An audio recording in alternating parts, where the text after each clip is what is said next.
Notre invitée donc ce soir, elle a terminé 4e de la Coupe du Monde de ski cross l'année dernière avec à la clé 3 podiums et une victoire. Fanny Smith, rebonsoir.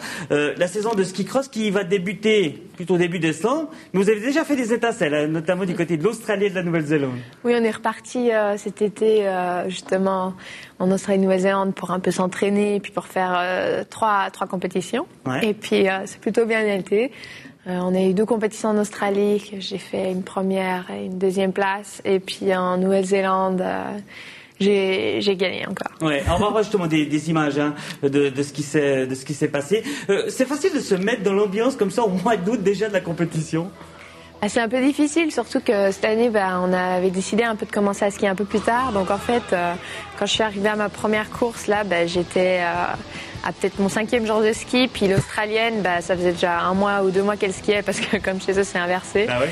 Donc, mais c'est le fun parce qu'on est complètement dans un autre univers et puis c'est super motivant en fait. Alors justement, expliquez-nous comment est-ce que vous avez préparé cette saison. Préparation particulière cette saison ou bien non, c'est un peu la routine? Non, normal. C'est juste que comme c'était surtout l'année dernière particulière parce que justement il y avait les championnats du monde junior en août justement en Nouvelle-Zélande et donc c'était là où ça avait été très spécial parce qu'on a skié très très tôt puis là on a commencé comme d'habitude en juin et puis après toujours entraînement physique et puis tout ce qui va avec. Et du coup les objectifs pour cette saison? Les objectifs pour cette saison, pour moi il y a encore les Jeux Olympiques, les championnats du monde. Les Jeux Olympiques, ça vient, vous inquiétez pas, ça Non, il y a à renouveau les championnats du monde junior en fait. Ouais. Puis pour moi c'est la dernière année, donc je vais essayer de garder mon titre de championne du monde junior.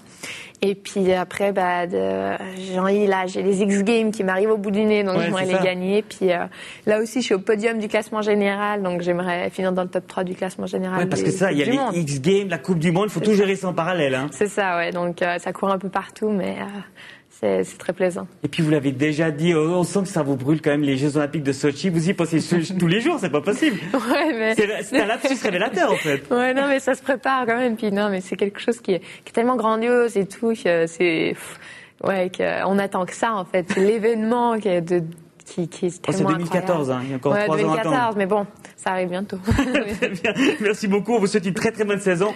Merci, on aura le plaisir de vous suivre durant toute cette saison et puis de vous encourager notamment lors des nombreuses victoires, on l'espère, en Coupe du Monde. Très bien, merci.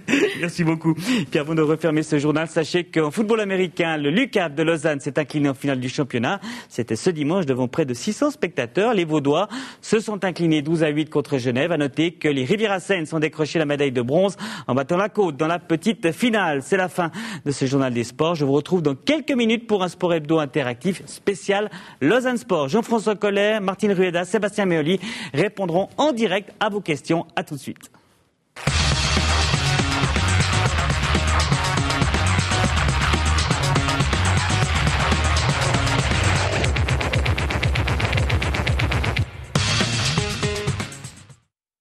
Les sports avec le quotidien 20 minutes et son site internet 20minutes.ca.